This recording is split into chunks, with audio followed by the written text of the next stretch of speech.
Partager toutes les réalisations, même celles qui ne sont pas considérées noblesse. C'est une manifestation d'amour. Aujourd'hui, j'ai marqué 4 buts dans le match de football. L'amour se caractérise par la transparence et l'honnêteté, où il n'y a pas de secret ou de potin entre les parties concernées. Vous n'avez aucune connaissance des événements récents, mon cher. Reconnaître la colère de quelqu'un d'autre d'un seul regard. Je ne suis pas contrarié, bien sûr.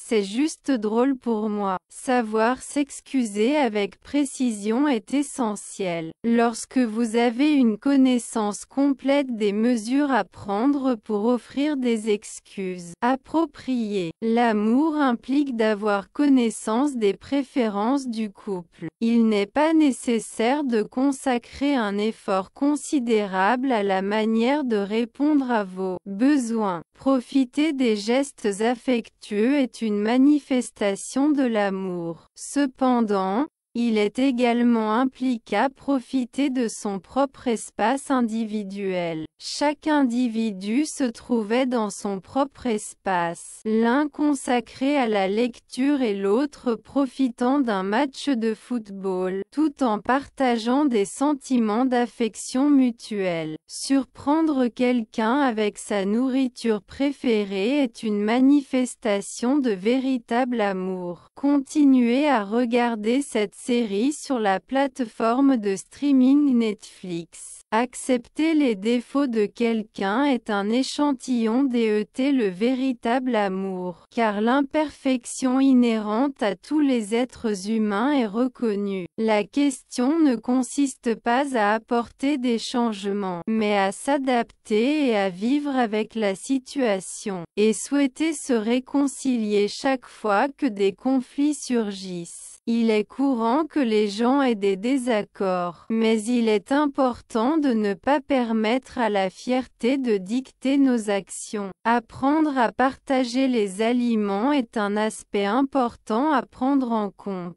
Lorsque vous partagez quelque chose d'aussi précieux, cela ne peut être que de l'amour. Cependant, cela implique également de manger avec dévotion afin que votre partenaire ne puisse pas terminer son repas. Le véritable amour se caractérise par la croyance d'un langage propre, par lequel des surnoms sont attribués à des personnes et à des objets que seules les personnes impliquées comprennent. Rempli de références humoristiques internes. Aimer implique de se délecter d'une exquise nourriture composée des mets les plus sélectionnés. La commémoration d'événements tels que les anniversaires, les réunions d'amis et les dégustations de vin ou de bière. L'amour se manifeste également dans l'inquiétude pour l'escapacité financière à la fin du mois. Restons à la maison. Il existe de nombreuses séries à visualiser. N'est-il pas vrai que nous sommes unis à la fois dans la prospérité et dans l'adversité?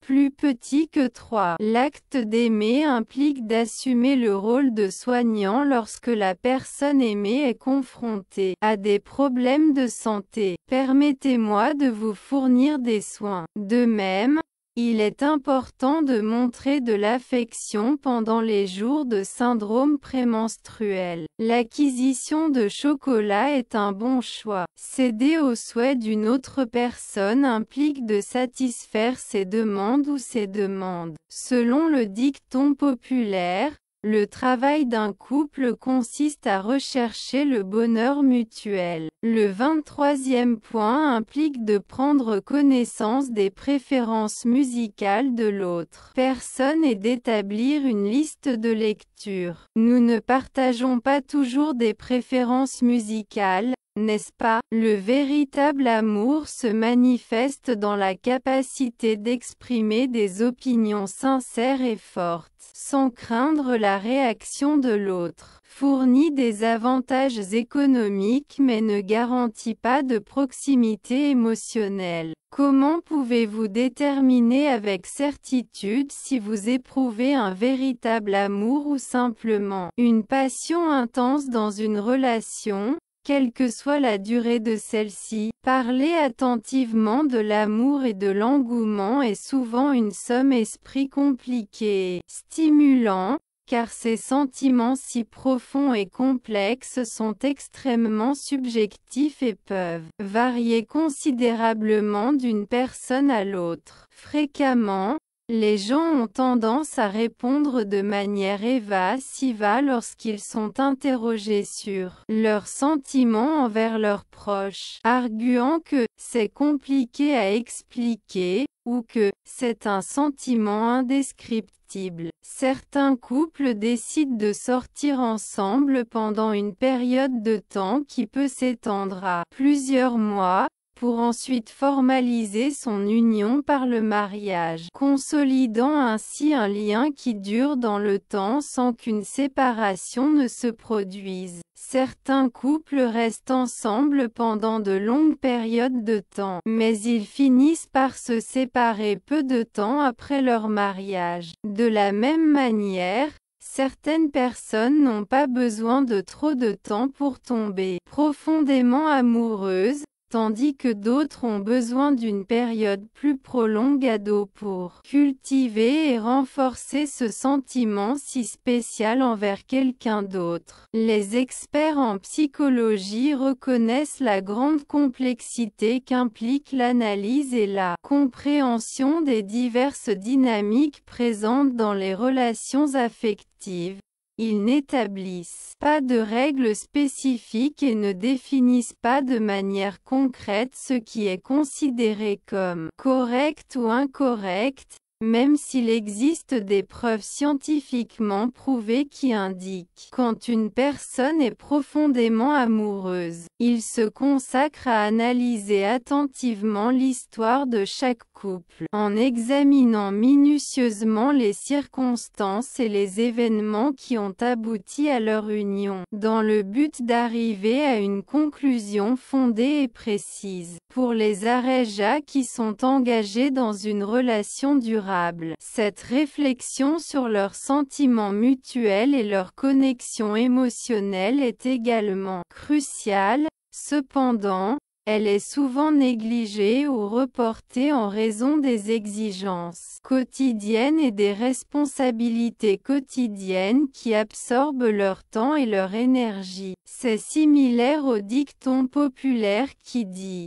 « L'amour est aveugle et sourd, mais pas muet ». En général, les personnes amoureuses ont tendance à négliger les aspects défavorables possibles qui peuvent exister dans leur lien amoureux. Ce n'est qu'au fil du temps, lorsque l'intensité de la passion commence à diminuer progressivement, que les gens commencent à se rendre compte de certaines questions et, même à ce moment-là, ils peuvent ne pas réussir à tout réaliser. L'amour et l'engouement sont deux états émotionnels distincts qui sont souvent confondus, alors que l'engouement est une étape initiale et passagère où l'on éprouve des émotions intenses et une attirance physique pour une autre personne. Le maître air est un sentiment plus profond et plus durable qui implique l'engagement, le respect. L'amour et l'engouement, bien qu'ils partagent des similitudes, présentent des différences marquées lorsqu'ils sont examinés attentivement et approfondis leur nature et leur manifestation. Le plus pratique serait de les comprendre à fond afin d'obtenir